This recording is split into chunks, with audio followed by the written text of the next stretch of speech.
আমার ভাইয়েরা বন্ধুরা গভীর মনোযোগ যদি পারেন আমার সাথে একটু বলেন, যদি একবার দেখিতে পেতাম সোনার মদিনা, যদি একবার দেখিতে পেতাম সোনার মদিনা, জীবন ধন্য হতো, জীবন আমার ধন্য হতো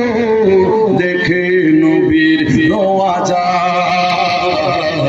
যদি একবার দেখিতে পেতাম সোনার মদিনা, যদি একবার দেখিতে পেতাম সোনার মদিনা।